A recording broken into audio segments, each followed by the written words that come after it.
The canopy project has begun, but it's also come to a grinding halt.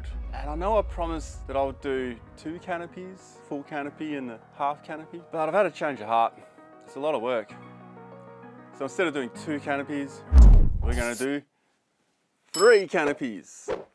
3 canopies? Yes, you heard me right, 3 canopies. So what are my thoughts on the 3 canopies right now? And what are my predictions? Which will I stick with? And which will you stick with? And how am I gonna fix the stuff up I already made? All that coming up. As I mentioned, things did come to a grinding halt.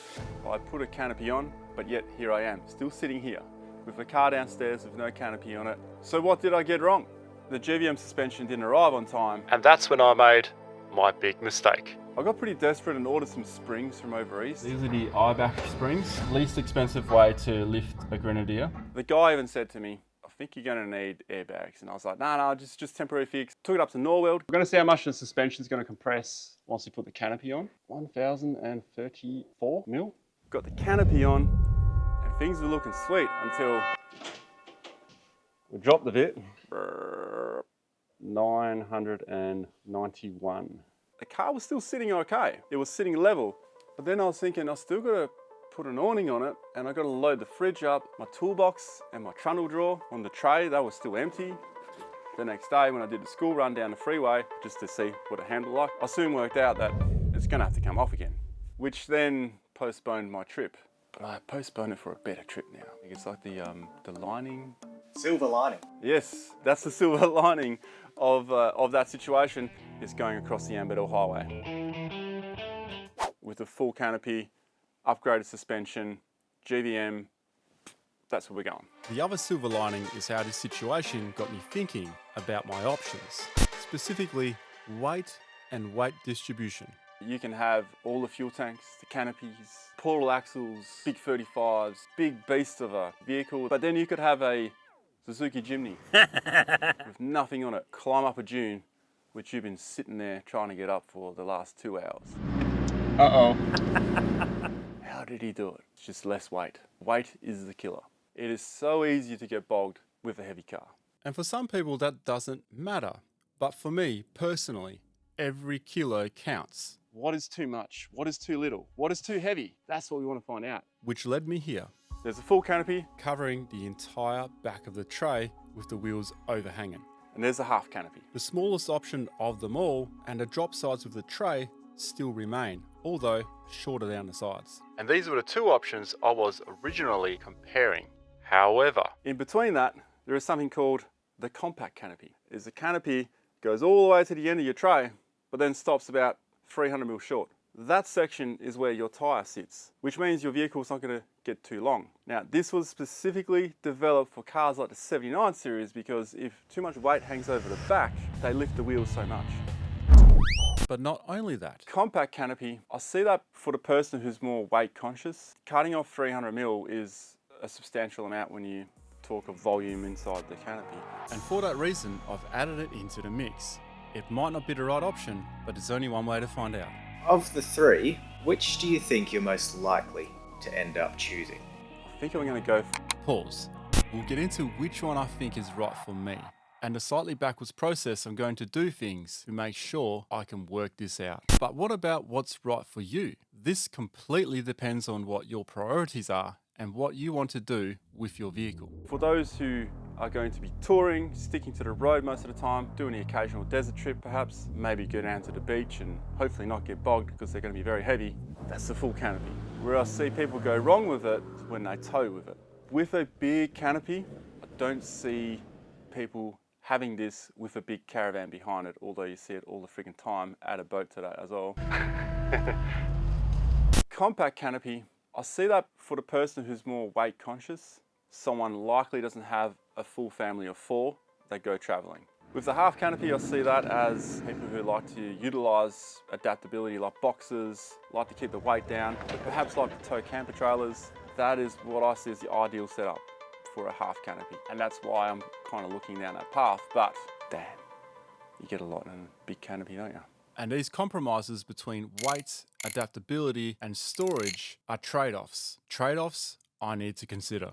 And there's been a few good suggestions in my comment section for what might be a great solution for the Grenadier. Full canopy, ditch the rear draw, replace with fuel tank. You could double your fuel capacity. Robert has a great point.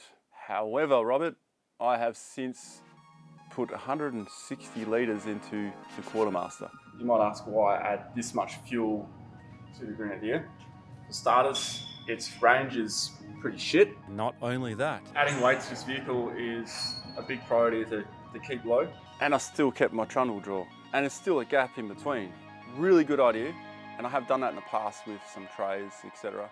But I do find that having that draw at the back from the previous tray I had on my 79, it was freaking handy.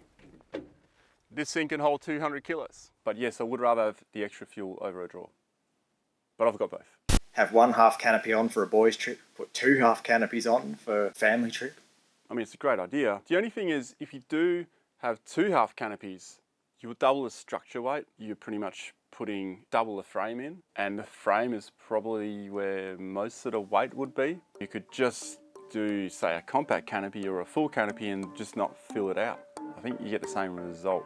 so with all that information and all those ideas, what do I think will be my favourite? Which can I see myself sticking with?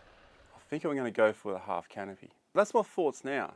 But after putting the big canopy on for even just a short period of time, I was like, wow, look at all this space.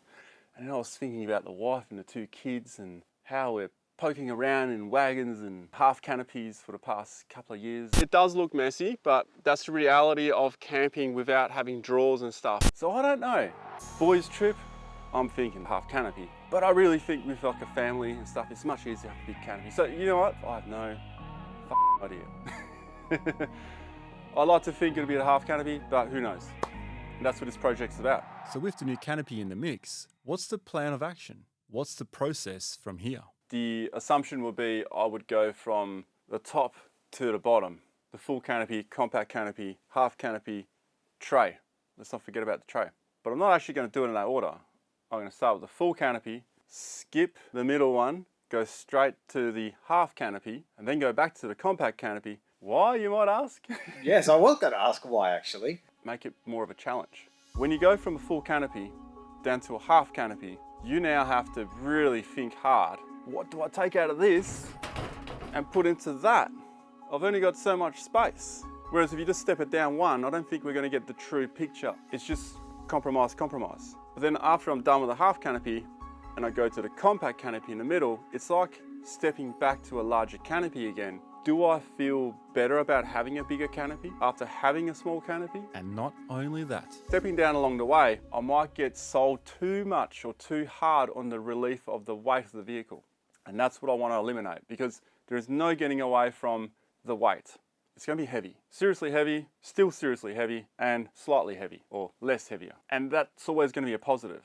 So the car's going to feel like it's going to drive better if I just do it this way. But if I go from big to the small, it's going to feel like a race car, and then I jump back up here. Okay, it's going to feel a bit sluggish again, but does the offset of having all the stuff make it better? That's what I want to know. Does that make sense?